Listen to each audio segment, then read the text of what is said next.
I tell them, you got to get the work done in 40 hours. We actually don't like when you work more than 40 hours. Yeah, me too. Because it's not sustainable. Yeah. You work 50, 60, 70 hours, you'll do that for a year. Then you'll be seeking another job. Yeah. And actually, a lot of the people we interviewed lately, they come from these different firms or bigger firms where they go like, look, I'll take a pay cut, but I just want to work for you. All right, today we have Eduardo Ayala Maura here from Ayala Law Firm down in Miami. He is a business litigator, phenomenal businessman. He does business litigation, commercial litigation. He's a trial lawyer. You got to listen to this podcast because we're going to be talking about a phenomenal story about how he grew up in Peru and then how he came to the United States, went to law school in his young 30s and is crushing it now in his business. He's going to talk to you about how you can grow your law firm, how you can expand it, the key books that you need to read to become a great business owner. Don't miss this episode. 3, 2, 1, let's go.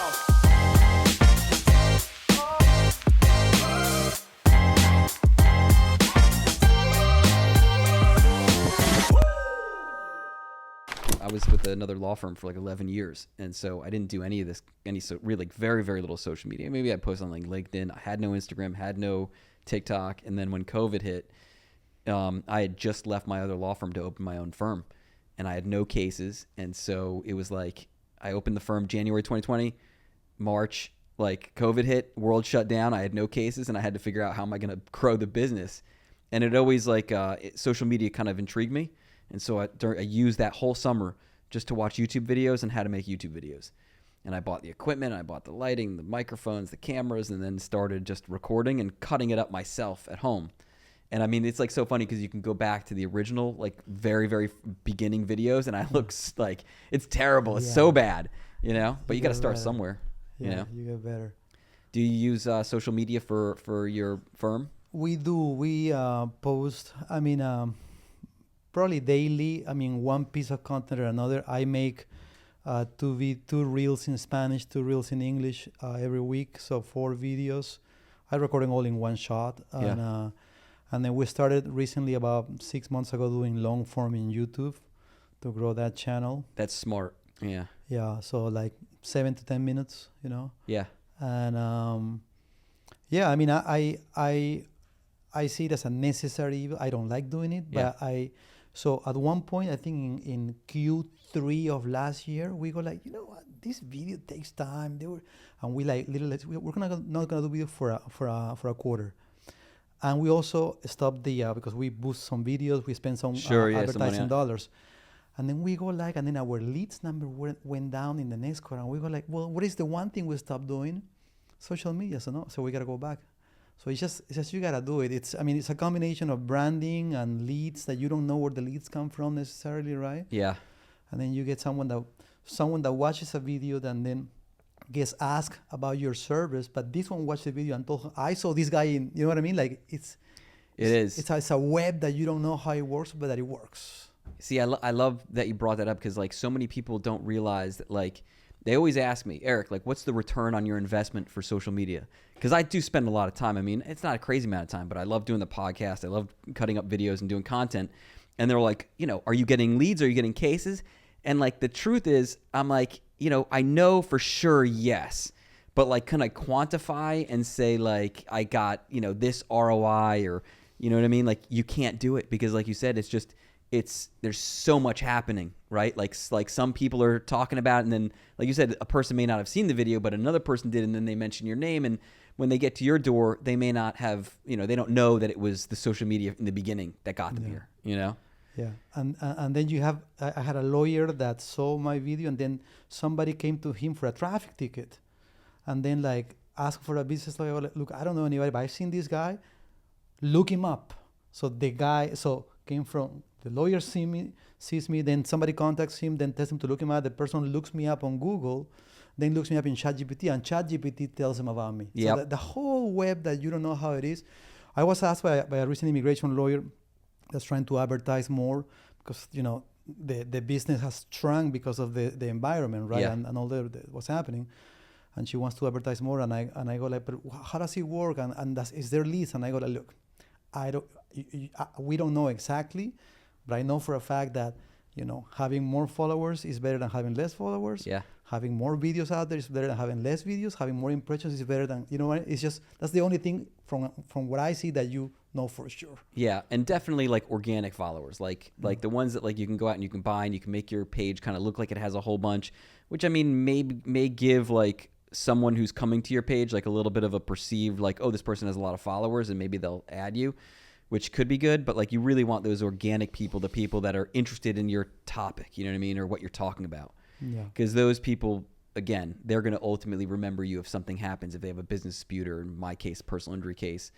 I also see, and I don't know if you see this also with social media, but it's like you stay top of mind with people who you may not otherwise be able to speak to or talk to all the time, you know, like stay in touch with, like friends, people from law school, things like that. Like I can pinpoint some of my biggest cases that have come from another lawyer who I hadn't talked to for a long time, but like a day before, 2 days before, they had like liked a video, they did something, they commented on a video, and then all of a sudden something came to their doorstep, a case, and they referred it to me. And it's like, I wouldn't have otherwise talked, like I wouldn't have been in touch with them, you know? 100%. It happens to me too. And they come and tell me, I mean, former classmates or people that you know but haven't spoken in 7 years, and they all of a sudden come talk to me, hey, I love what you're doing. Yeah. I'm happy you're doing so well. So they've been following for a while. Yeah. So you've been in their minds constantly because of whether it is the newsletter,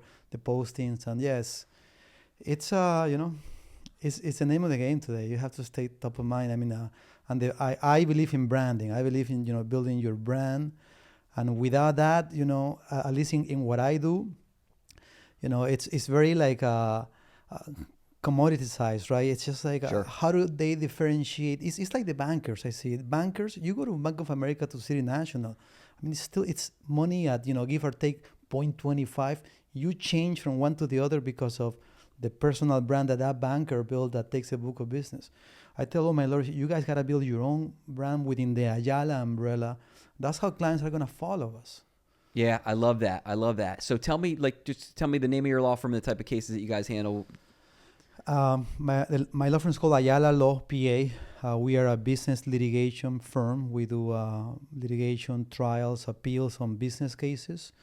I like to explain it because a lot of people don't know what business litigation is. Sure. It's essentially disputes between businesses. So a business had a contract with another business for $100,000 of supplies, and then the other business didn't send the supplies. So we sue them, or the reverse is true. Somebody didn't get paid, or somebody gets sued for not making a payment, and we defend these business owners. We deal with a lot of partnership disputes and splits. You know, partnerships that went wrong. They wanna, you know, get rid of a partner. One partner is like abusing the company finances and, you know, using the company for, you know, private jet flights and a lot of personal stuff that ends up, deflating all the profits of the business. And the more passive partner usually doesn't make any money. So he's unhappy. He wants to sue, breach of fiduciary duties, breach of contracts, partnership agreements. A lot of real estate involved in what we do too.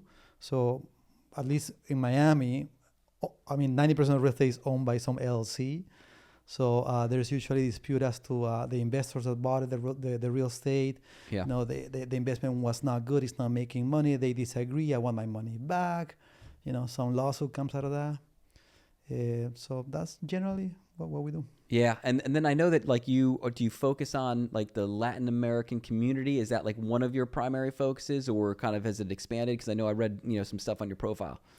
Yeah, we are very big in the South American market. I have clients from Brazil, Colombia, Guatemala.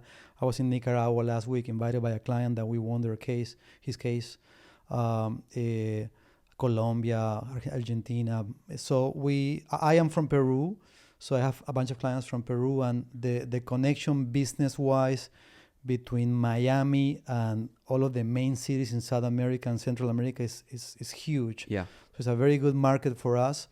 I'd say, I mean, I don't have the exact number, but at least 40 or 50% of our clients are South American.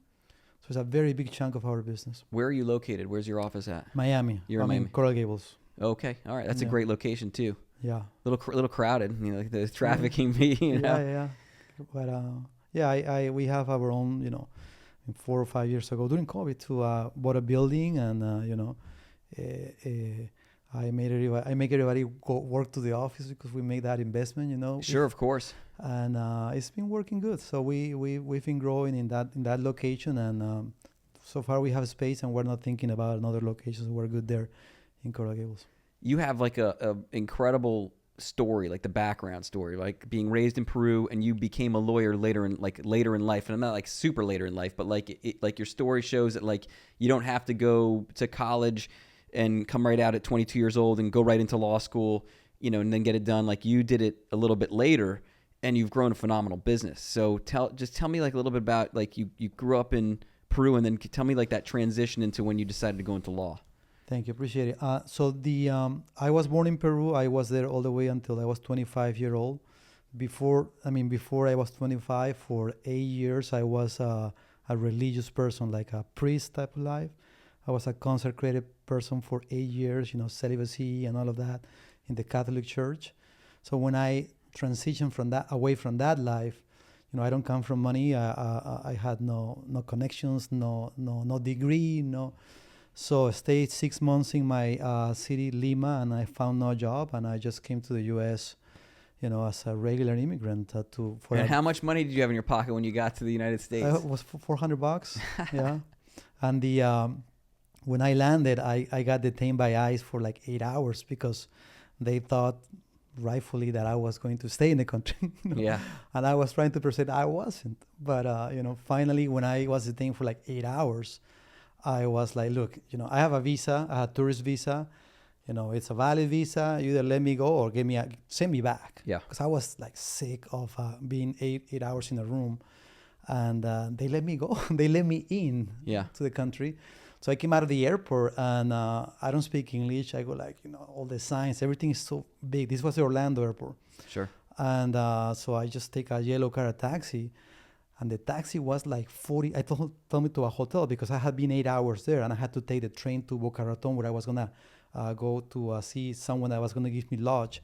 And the taxi was like $40. The hotel was $140. And so right off the bat, half of my money was gone. Oh man. So, but I went to this guy that I had spoken back then. I don't know how old you are, but back then you didn't have the internet or phones. So you go to these internet cafes and the Yahoo and Hotmail chats. So in the Hotmail chats or the Yahoo chat, I met a guy that was Peruvian, was living in Boca Raton, and he told me, hey, I told him that I had interest in coming in. And he told me, yeah, you come in. I mean, you can stay with me, and as soon as you find a job, you just pay me, you know, to be my roommate.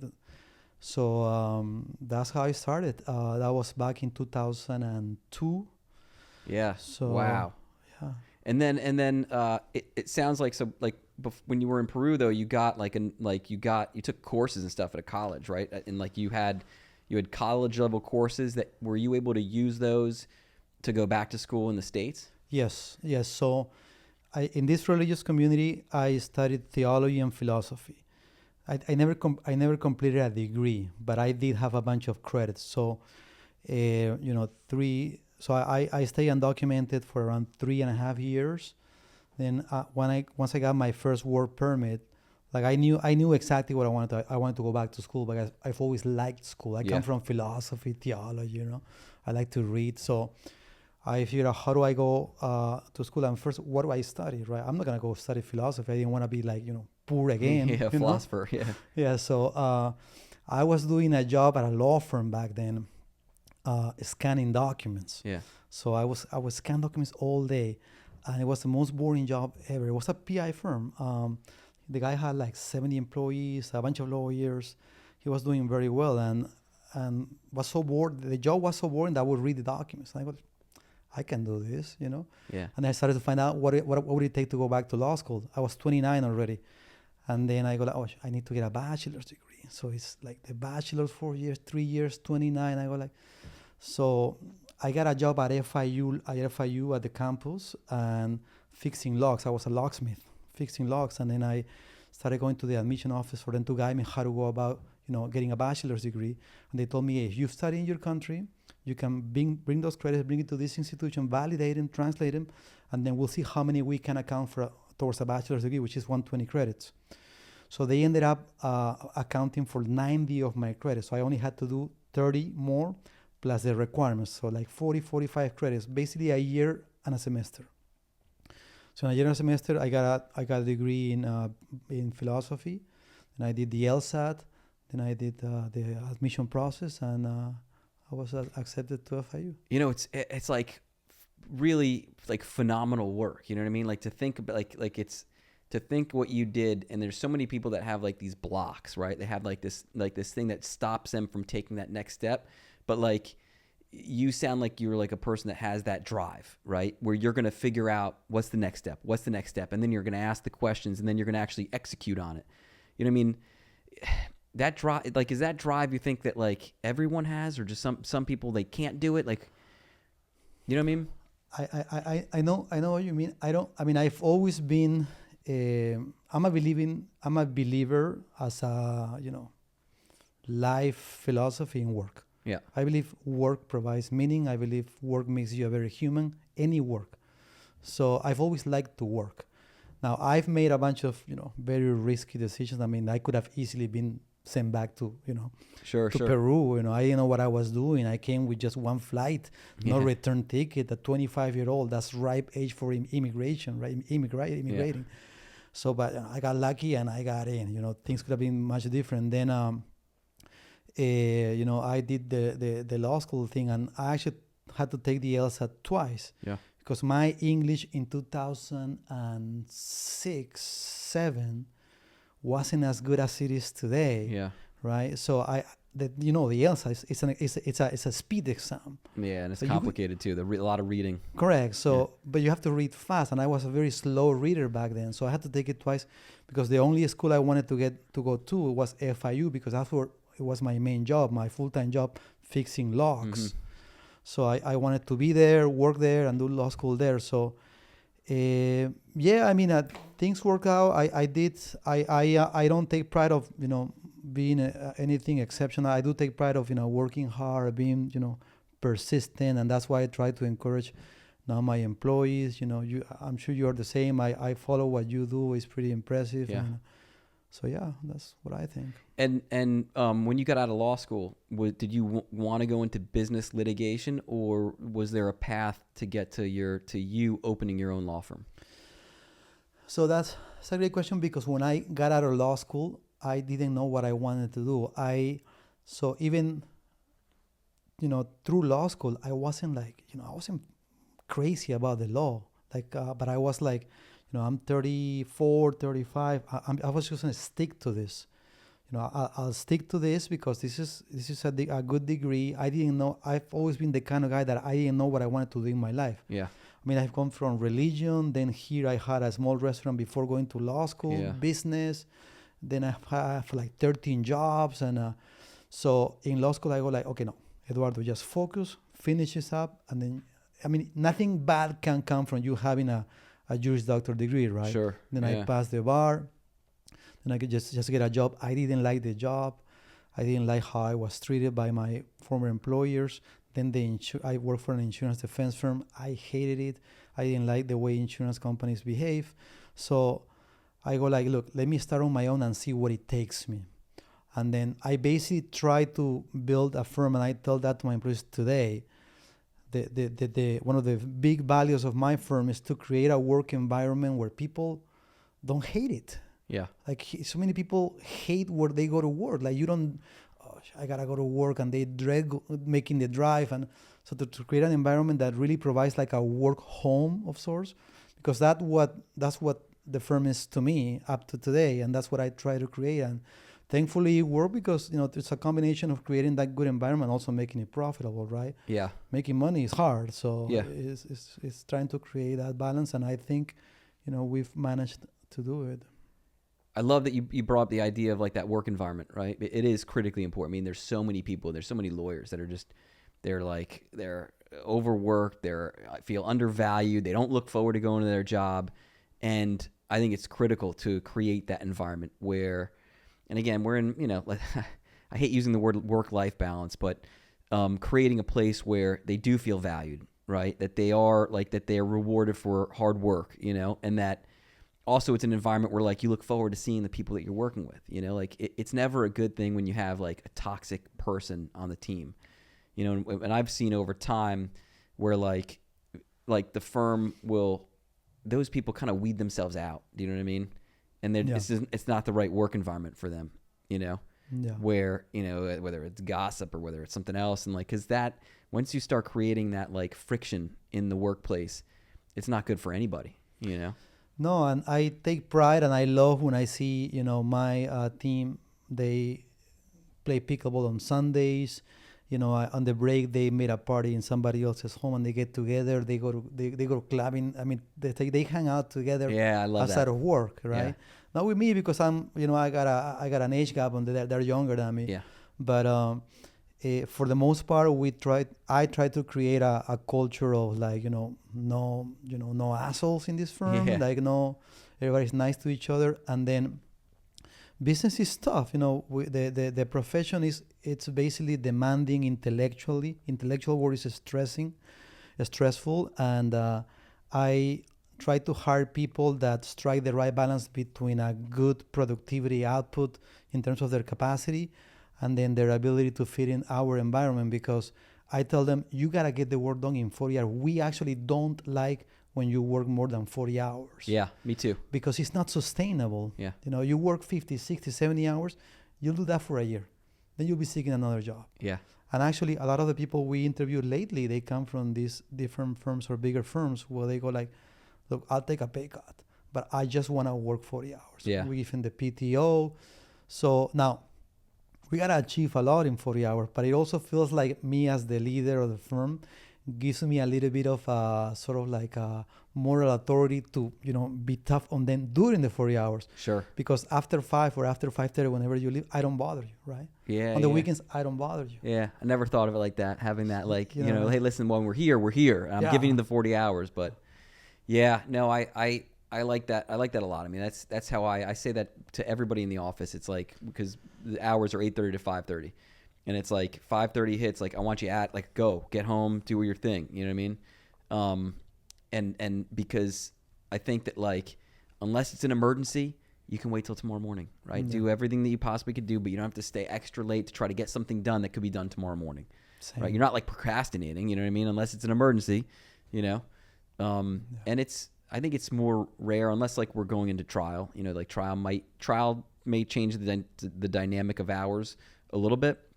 Only because I'm used to, like, I came from the school, like I was raised in a firm where I worked 70, 80 hours. You know what I mean? I was working a lot and it was through the weekends, late nights, but I also enjoyed that.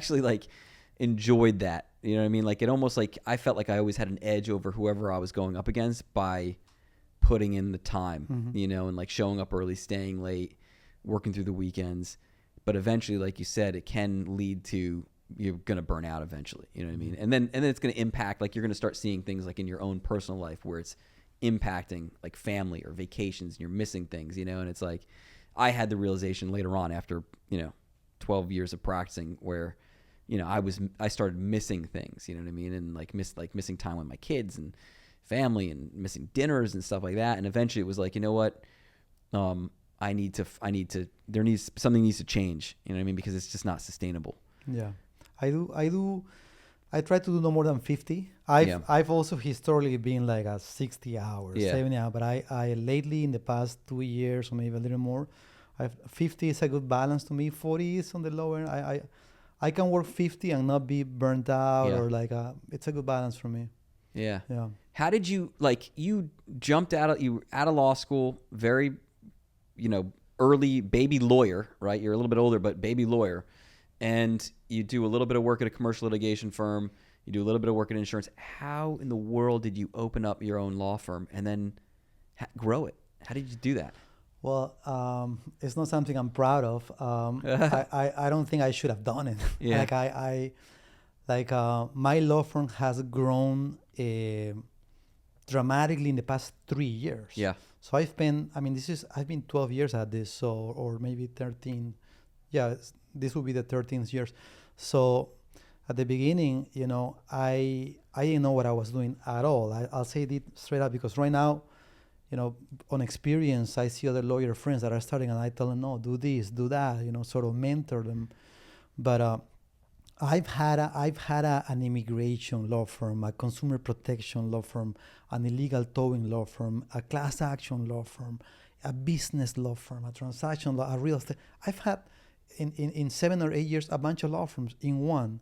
Yeah. So I thought that should take anything that comes through the door. I thought that I should do it took me so long to realize, hey, if you are doing less work, it's better.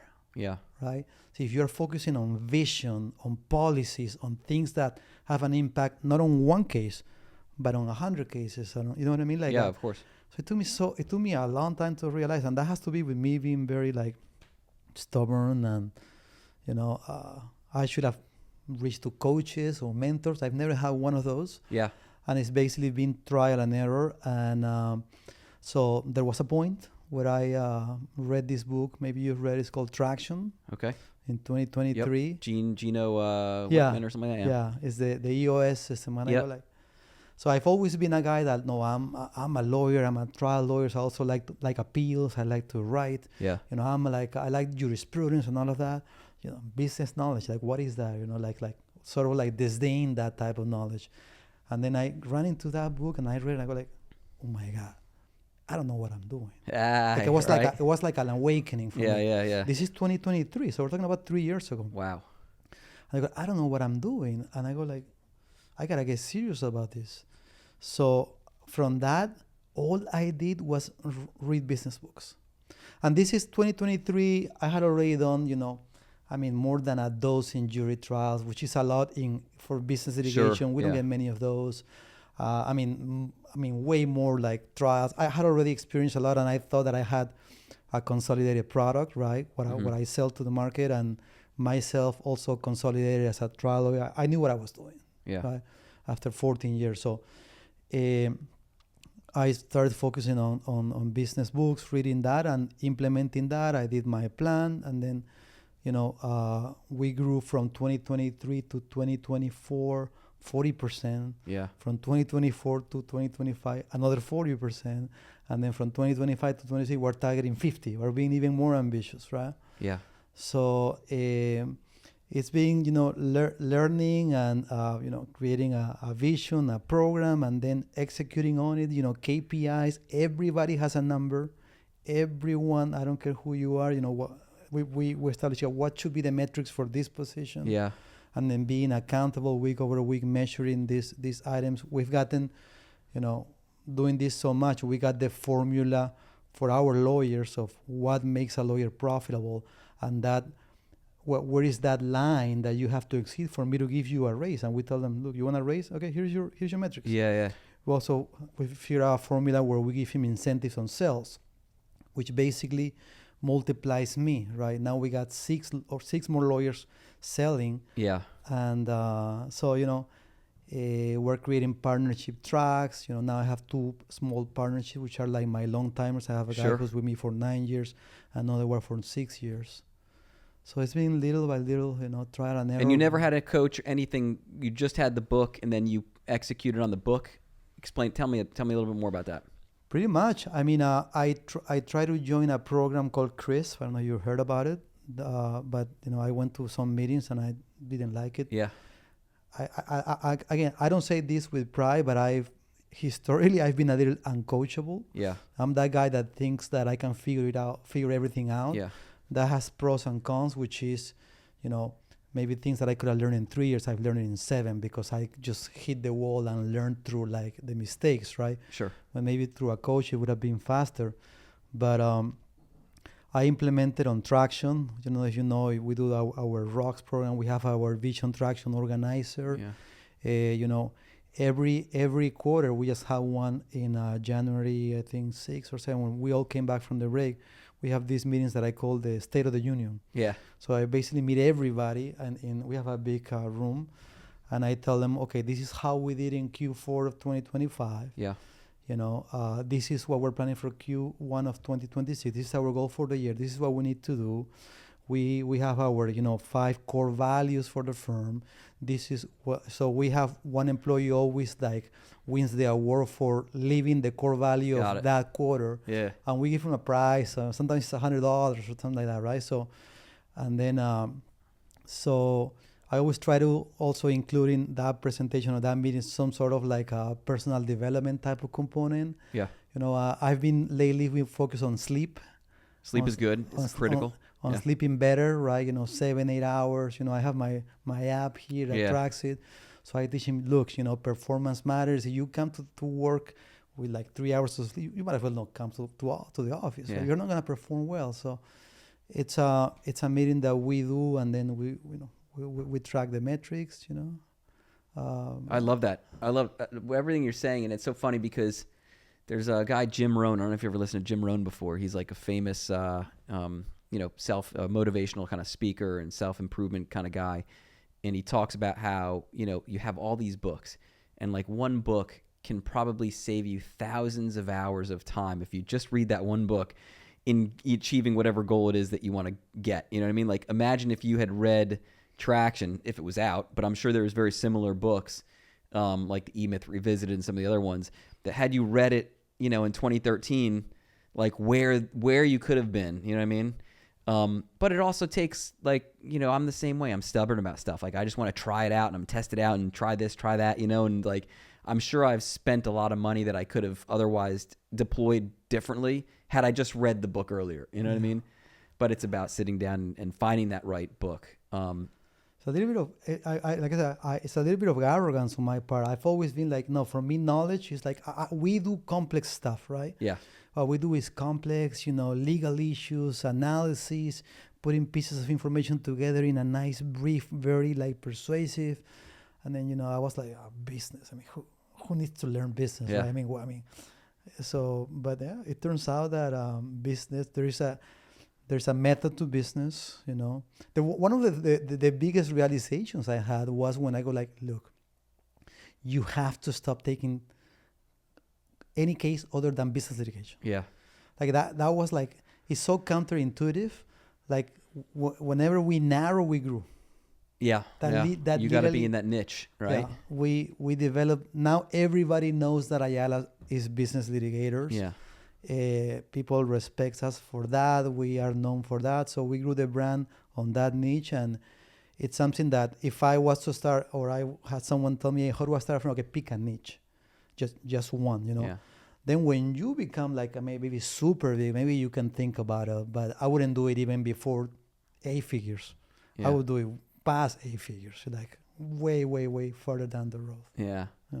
I was fortunate, like with my prior law firm, they were a heavy hitter, great personal injury firm, great. The leaders of the firm were great business owners, and so they instilled those values that at the time, as I was growing up through their firm, like I didn't realize that they were teaching me to become like a businessman, right? Like they were giving the right values. I didn't know the inside and out, and I hadn't read the books and hadn't run an office before, but just having like a weekly meeting that we would have at the firm, right? And it used to be on Saturday mornings. We get up, like it was a different days, right? We'd do a Saturday morning and you'd go through this agenda and you go through certain cases. You talk about next week's schedule, and you would talk about core values.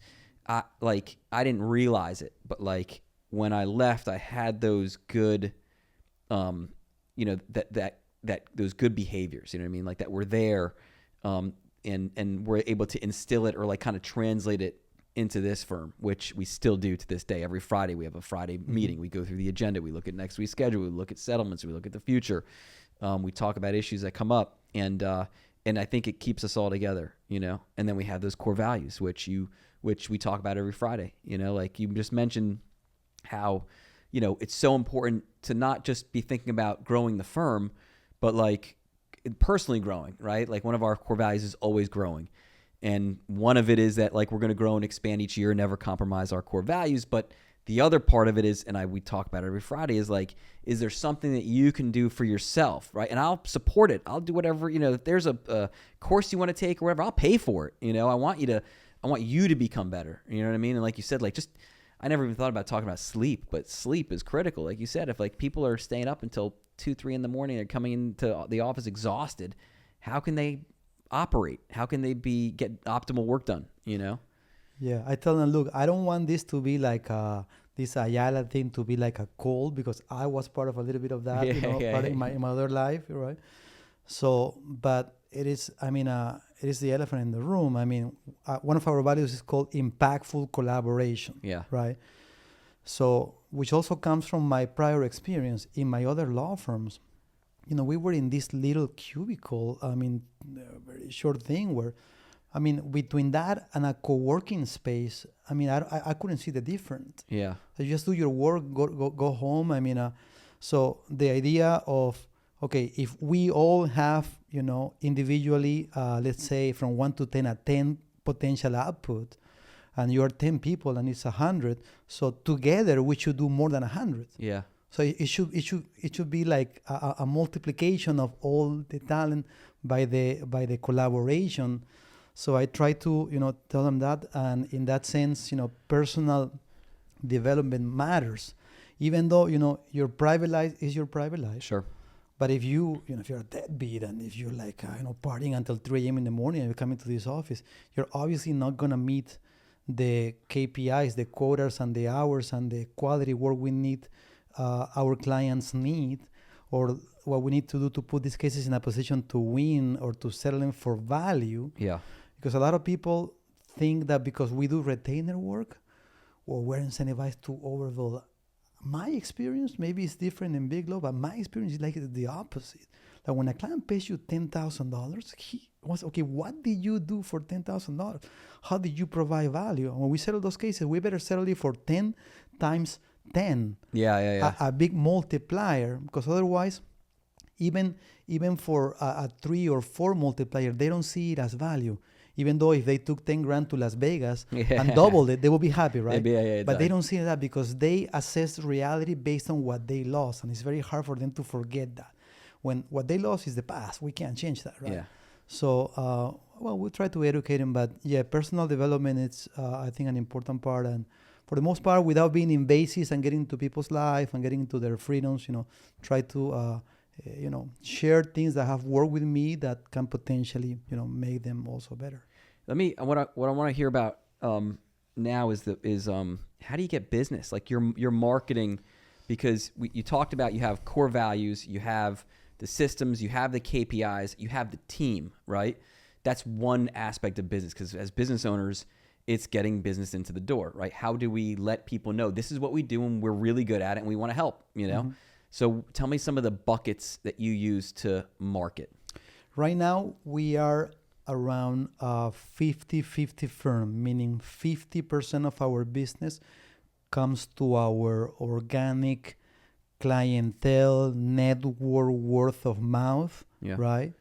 So, and around the other half comes from a combination of Google, social media, and the work we do online. Basically, we get a lot of leads online. Got it. Okay. So the split on that, we do have the metric, I don't remember right now, but it's probably more Google than social media. But social media is harder to track because the Google platforms, the Google ads, that's let you see what a conversion is, because you can designate what you want a conversion to be, and then you can see, and it usually tracks with the data my intake team is recording regarding conversions. Sure. It's not accurate, but so you can kind of tell, the business that comes from Google. So, we get around, let's say, on a given month, about 400 leads. Okay. And we have a signing ratio around 8%. So out of 100 leads, I sign 8. That's a ton of leads. It's a ton of leads. But in my business, I have to find someone that can pay. Yeah. Someone that has good out-of-pocket damages. We can provide value on a case that's less than 50 grand in out-of-pocket damages, right? Not what they think, hey, I was stressed, I want $1 million. No, not that. So, like, literally, they pay someone 50 grand and they lost it. If it's less than that, it's very hard for us to provide value because, the retainer could be 6, 7, 10. Yeah. So then we need them to have, like, some non-frivolous basis for us to file something or to present some sort of defense. Yeah. So we have an intake team that is 2 intake and then an intake manager that they literally know, they see the pattern, the initial, message that we get or the call, and they're able to filter that. And we have a categorization of like 1, 2, 3, 4, 4 being a hot lead, which means that the minute that come, some lawyer gotta jump within seconds onto that call. Of course. 3 being, it looks like potential, let's set a consultation with the lawyer. 2, it's, looks not good, but maybe something, let them pay for a consultation if they want to speak to us. All right. Yeah. Right, so it's like a consultation fee. And 1 being basically automatic disengagement. Decline, So the team already knows the categories. There's like, we wrote procedures and sample, but basically that's been great because I'm out of intake. I only, I see what appointments I have on intake, and they usually send me probably the better leads because a lot of intakes or leads see my face online, and I want to talk to Ayala. Yeah, they want to talk to the boss. They want to talk to the owner. Correct. So, but it's getting less and less as we grow and we have more lawyers involved in revenue generation. So, but that's basically it, combination of online. We also do a lot of network. So I'm part of like, BNI. So that's part of that 50%. Now, this 50% part of the business tends to be higher value. So a lead that comes through my network of lawyers, or I'm part of the International Bar Association, groups that I attend tend to be more dollars versus the leads online. Yeah, I think people like other law firm owners or people that are either starting out, they're going to open their own business, they really should understand how important like their community is to get cases, their referral lawyers, their friends, their family, their other colleagues that know them. I totally agree. Like when we look at the numbers, like there is a huge disparity between cases that we will get like from Google and pay-per-click or from local service ads that we get through Google.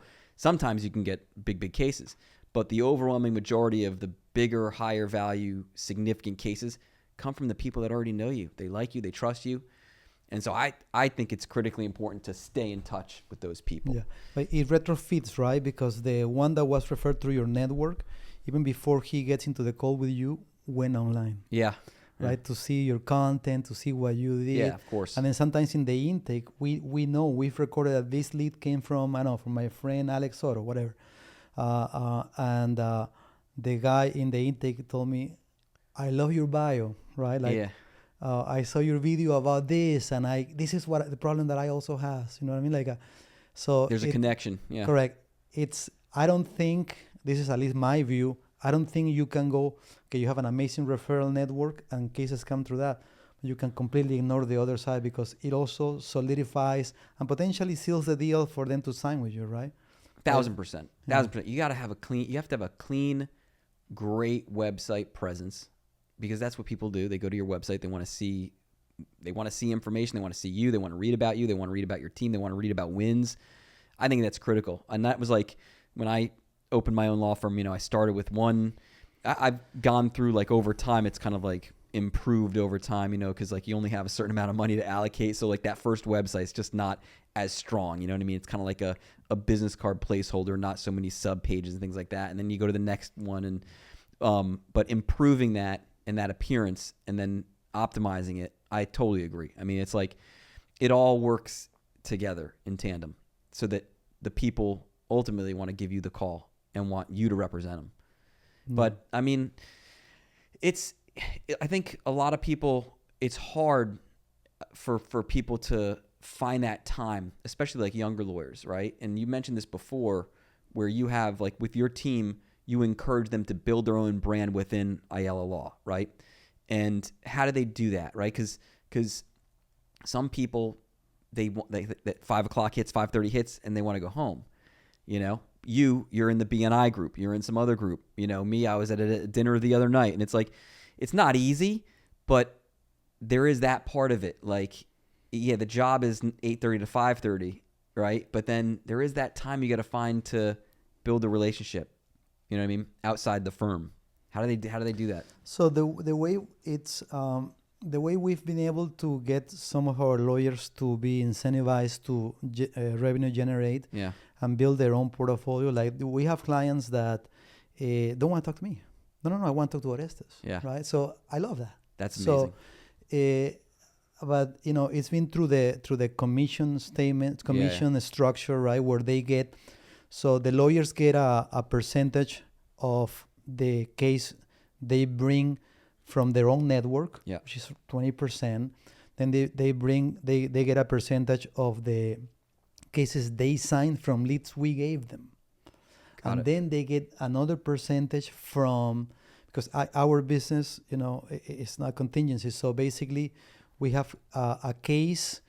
What a case pays you at the beginning, it's around 30% of what the lifetime value of that case is. Oh, really? Yeah. So we need them to go back to the case 6 months later, 4 months later, when we've done the work and the case hasn't settled. We need to get paid again because the case hasn't settled.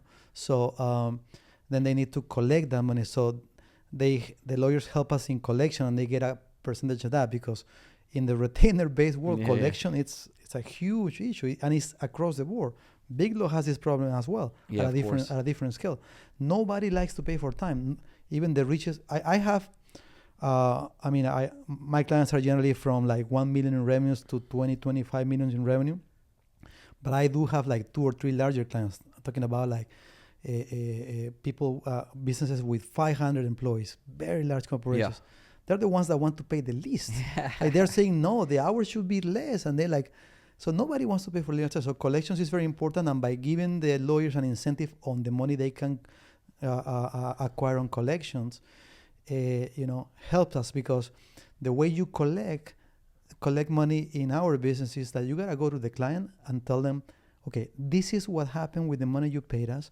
This is what we've obtained so far. This is what the future looks like, and this is why we need this extra money. You need to justify basis for that, and then when you display that and when you present that, the client may want a meeting.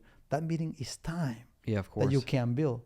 So, but you get some money by doing all that work. So, the ones that like to sell or like revenue generation, they are in other BNI groups or in the Latin Builders Associations or in the Belén community, which is a famous school, high school in Miami. So because they like to do that. You have other lawyers that are more like grinders, right? Yeah. They like to make money by the billable hour and grind. So I don't force anybody that doesn't want to sell because it's not natural to them. Sure, of course. But we do have that structure that's helping us, and it's working so far. Yeah, I mean, you've seen tremendous growth over the past several years. We just made. So we have 4 law clerks, and we made offers to 3 of them to become lawyers at the firm. So starting in September 2026, when they passed the bar, and all 3 accepted. So now we are like, okay, so me and my partner is like, okay, so we are 7. We're going to have 3 more in September. We're 10. So we need work for these 3. So we're like working on developing the case portfolio for when these guys come. They have cases, and we're investing a lot in advertising and things like that. Yeah. And how important have you seen, at least in this past 3 years or so, like how important it is to reinvest in the business? Because it's easy to kind of, take profit, run. I think reinvesting is critical, right? 100%. I tend to be a spender. Yeah. Like I want to spend in the business. I want to remodel this office. I want to let's double the Google budget, right? I tend to be like that. My partner more like more conservative. Like no.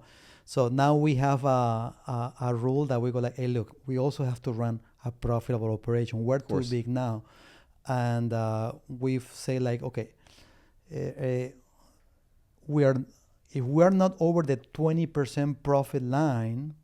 So we're not investing, and we're gonna cut expense. So anything after 20%, we can distribute, we can pay people more, or we can invest in the business. But we're trying to keep at a minimum, as a minimum baseline, 20% profit margins. I think it's healthy, for a business to have at least that minimum, because before I wasn't that, systematic or more conscious of that, and I was basically go by my bank account, and I thought I had money, and I wasn't making money. Yeah. So now we are very, very on top of that, because if your margins are less than that, I mean, number one, you could make as much money without doing anything in the stock market, right? Yeah. And second, the fluctuations are big. So if you're running like those too tight margins, you could literally lose a lot of money in a given month or even a quarter. Yeah. So I think 20 plus, ideally 25 is a good margin to keep. Yeah. Yeah. And there's other books out there too. Like, I don't know if you read, there's a book called Profit First too, which was, I thought was I read I read it. that idea, like, it is a great concept. And I mean, some of these books, they could be dense, you know what I mean? And it's like a long read. I'm not a big you're a big reader. When it comes to reading, it's like, some of this stuff is, it's like, I wish I can get like the short version of it. Like, what's the key point? You know what I mean? And like the key point of Profit First to me was, it's like, listen, if you're bringing in business and you're generating revenue, like, pay yourself like first, pay yourself some, but and then you're going to be able to kind of govern yourself. At least you're making some money for yourself. And then you're able to govern how you're going to deploy the rest. You know what I mean? Because if you don't, you're going to be deploying the rest. It's going to be gone and you're not going to be paying yourself. And the idea of running a business obviously is you're helping people, you're providing the service, you're also making a living, you know what I mean? And you don't want to end up, I guess, working for the business and the business isn't working for you, you know? Yeah, no, I like the idea of profit first. It's sort of like forcing yourself to make profits because you're taking it at the beginning, right? Yeah. You're apportioning, I don't know, what is it, 10%, 15%, 20%, you're taking, and then you better make, in excess of that, right? So I like the idea. What we do at the firm is, I think we try to keep a minimum cash on hand, which is around 6 or 9 times payroll. Yeah. And then if it goes up, we distribute or we invest. If it goes down, we go like, what the hell is going on? Yeah. Why is it could be scary? Why is it going down? Are we spending too much? Are we not getting enough? The revenue is not keeping pace, and it keeps us very that threshold keeps us very aware and alert of the money, because like I said, I think at the end, a healthy business has to make profits. Yeah. A healthy business has to make profits on or about that mark, at least in our business model of 20% plus.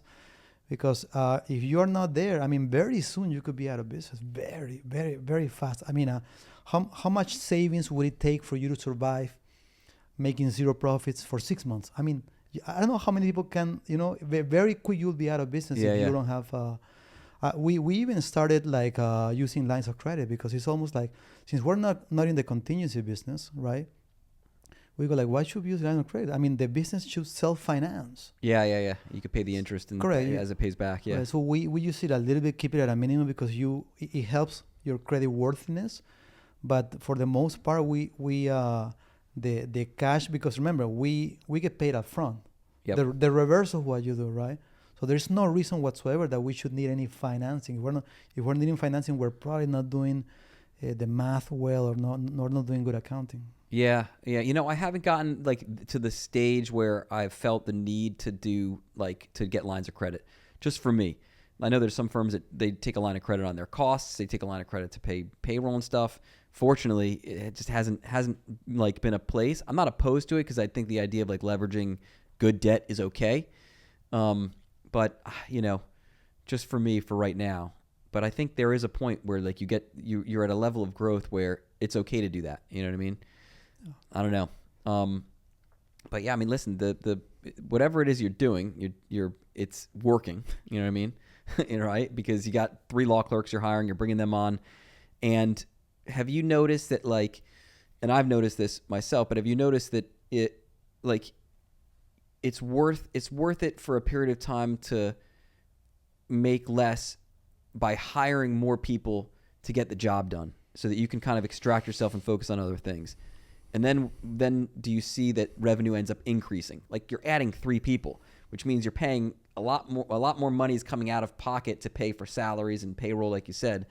But there must be a reason you're doing that.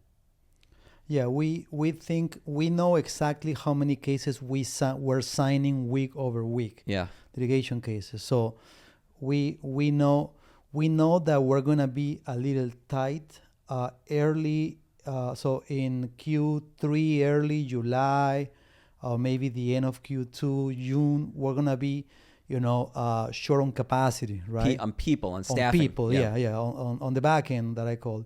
So this is for the first time in the firm, we have the ability to get business right through the door. Yeah. And the problem we were having is talent. Yeah. So we would laterally hire, and then like they were not good. Yeah. Because what we do, it's I tell my team or people, we don't sell Toyotas. We sell your BMW 3 Series, Yeah. your Audi A4. Like we don't sell Lamborghinis either, right? Yeah. That's like big law or whatever. Yeah. So we do sell a little bit of above average product for a probably average price or only a little average price over average. And we do need talent. We do need good brains. We need people that get the litigation language. Some people don't get it. Yeah. So we were having a problem bringing talent. We use recruiters, to whom we pay a fortune. Yeah, of They course. charge Yeah. a fortune. So, and then we were having turnaround. So we go like, you know what? We have to recruit in house. Yeah. And we go like, this is a good investment. These 3 kids are good. They already know how we work. They've been with us for 2 or 3 semesters already. Yeah, that's great. And one of them, or almost all of them, by the time they are like, let's say, before they leave in May, they're almost like lawyers. Yeah. So their writing is like at high quality, the way we like it, and at the speed we like them to be, with the right arguments and creativity and persuasion. So we think that all the way through them, we're gonna sign enough cases. Maybe we're gonna be a little tight. Someone's gonna have to work a little extra hours, but we know that the talent is coming. We also can balance the timings in litigation, because you can file a complaint and then it's like 6 weeks Takes time. until so you get a break there. So it's but I think it's a great investment, because these 3 kids are fantastic, and talent is scarce. So Yeah. we can't let them go, basically. Yeah, we did the same thing. We had a law clerk. He worked with us for like over a year, and through last summer and then this summer, or the past summer. So 2024, he was there right through kind of 2025 summer, and we made him an offer to come back and after he passed the bar, and he knows how we work. He knows the cases we handle. He'll be kind of ready to hit the ground running. There's going to be some level of training that has to come after. You know what I mean? Like there is like the beginning, but I think there's also that level of what's the word? I don't want to say fearlessness, but like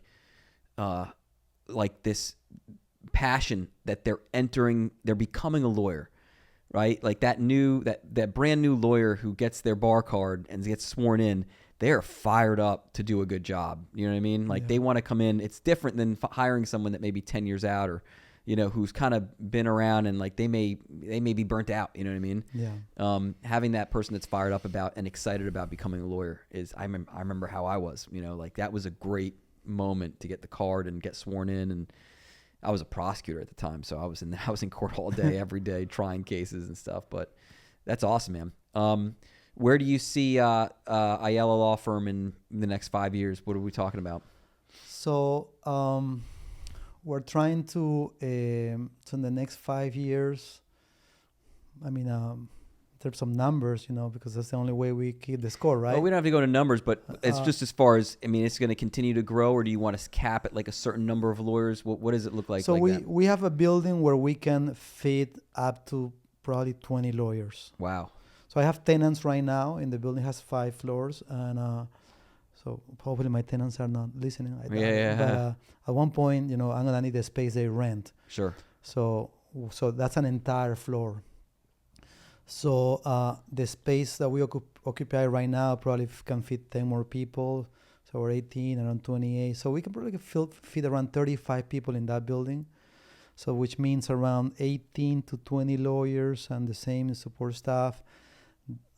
We think like in 4 or 5 years we can get to that, because the brand is very strong right now. Yeah. I love what I see in terms of the feedback I get on the brand. I go to my meetings and to my network events, and I know your firm, and then the consumers that come to us, the feedback we get from them, it's awesome. So the brand is very strong, even with judges, right? Yeah, so yeah, that's good. judges know the firm.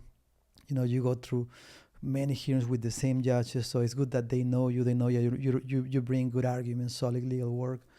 So I think we can do it in that time span, and then after that, we have to reassess, whether we stay like that or we go maybe multiple location, right? Because at one point, the physical space is the physical space. So, Sure. Yeah. So No one works remote. No one works remote. We do have 2 employees remotely in Colombia. Yeah. I love them. They work great. Yeah. And we are adding one more. For the first time, letting go a little bit, and I'm hiring an executive assistant. Oh, good for you. Basically, I have, I'm too jammed on terms of my events, calendaring, emails, and so I'm hiring an executive assistant over there in Colombia. And it's been great. We work with a company that finds us very good talent over there. The book that you read for hiring the executive assistant, was that Buy Back Your Time? Did you read that one yet? I did read Buy Back Your Time. Is an amazing book. That is a good one. I did the time audit, Oh, really? Yeah. Yeah, you do the work. I think I listened to Buy Back Your Time at the gym, and I was like, the one thing I was like, get an executive assistant. No, That's pretty cool. You did the time audit. When I'm younger lawyers or people that have practices that they want to expand and they reach out to me, I tell them, look, traction and buy back your time. Yeah. The buy back your time is key because it gets you, it persuades you like, look, you got 2,000 hours in a year, right? What's your output? Then make the division. And then what is your rate? Like $200? Okay. So if someone can do that for 15, you are with, it's about breaking that psychological blockage of letting go. Yeah. Right. So now I delegate everything. For the first time in my life, now I'm going to even delegate my emails. Right. Yeah. So, yeah. But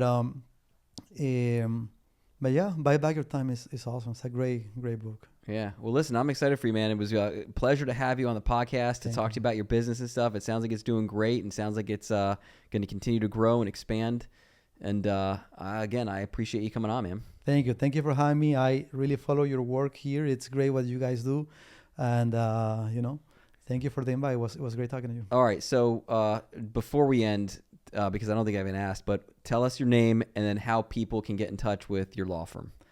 My name is Eduardo Ayala Maura. I'm the founding partner at Ayala Law PA. We do business litigation. You can contact us via phone at our office at 305-570-2208. You can also email me directly at eduardo@ayalalawpa.com. Our website is lawayala.com. Follow us in social media. Same thing, Law Ayala. So business litigation in Miami. Awesome. I appreciate it, man. Thanks so much. Thank you, man. All right. That was fun.